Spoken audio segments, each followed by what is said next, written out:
இந்த புதிய நாளிலும் உங்களை பார்க்கிறது ரொம்ப சந்தோஷம். கர்த்தர் நல்லவர், அவர் பெரியவர், என்றும் மாறாதவர். ஒவ்வொரு நாளும் தம்முடைய வார்த்தையினால் நம்மை நடத்துகிறார். அந்த வார்த்தைக்கு முடிவே கிடையாது. ஆதி முதல் அந்தம் வரைக்கும் தேவன் எல்லாவற்றையும் வார்த்தையினால் உருவாக்கி அதை நடத்தி கொண்டிருக்கிறார். இன்றைக்கு உங்களையும் நடத்துவது தேவனுடைய வார்த்தை தான். தேவனுக்கு எவ்வளோ வல்லமை இருக்கோ அதே வல்லமை தம்முடைய வார்த்தைக்கு இருக்கிறது. கடவுள் தான் வார்த்தையாக இருக்கிறார். அந்த வார்த்தையை பிடித்துக் கொள்ளுங்கள். உங்கள் வாழ்க்கையில் தேவனுடைய வல்லமையை பார்ப்பீர்கள்.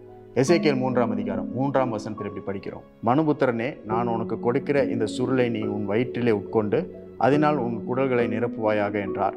அப்பொழுது நான் அதை புசித்தேன்.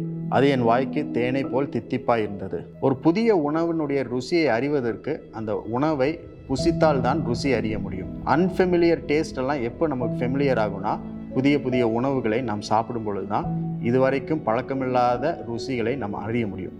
அதே போல தான் தேவனுடைய வார்த்தையும் நம்முடைய வாழ்க்கையில் புதிய ருசிகளை, புதிய ஃப்ளேவர்ஸை, புதிய டேஸ்ட்டை நம்முடைய வாழ்க்கையில் தருகிறது. தேவனுடைய வார்த்தை நம்முடைய வாழ்க்கைக்கு கசப்பானது அப்படின்னு நம்ம நினைக்கக்கூடாது. ஒருவேளை அதில் சொல்லப்பட்டிருக்க காரியங்கள்லாம் ப்ராக்டிஸ் பண்ணுறதுக்கு, ஃபாலோ பண்ணுறதுக்கு கொஞ்சம் கஷ்டமாக தோன்றும்.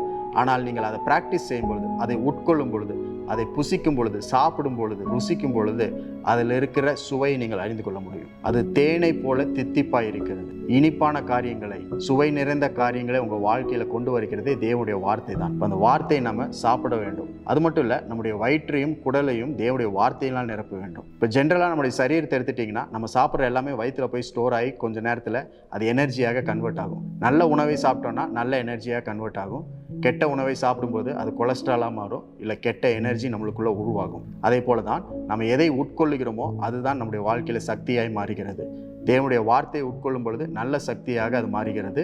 அது உங்களுக்கு பலனை தரும், ஆரோக்கியத்தை தரும். தேவனை ஆராதிப்பதற்கும், தேவனை பின்பற்றுவதற்கும், அவருக்கு நன்றி செலுத்துவதற்கும் தேவையான சக்தியை, எனர்ஜியை தருகிறது தேவனுடைய வார்த்தை. ஆனால் தேவ வார்த்தை அல்லாது வேறு எந்த காரியத்தை நீங்கள் உட்கொண்டு அதனுடைய இன்ஃபர்மேஷனை நீங்கள் சாப்பிட்டு வயிற்றை நிரப்புனீங்கன்னா அதனுடைய சுவையைத்தான் உங்களால் ருசிக்க முடியும். You have to keep doing one thing, that is keep eating. நீங்கள் செய்ய வேண்டிய காரியம் ஒன்றே ஒன்று தான். தொடர்ந்து சாப்பிட்டு கொண்டே இருங்க, தொடர்ந்து புசித்து கொண்டே இருங்க, தேவ வார்த்தையை உட்கொண்டு கொண்டே இருங்க.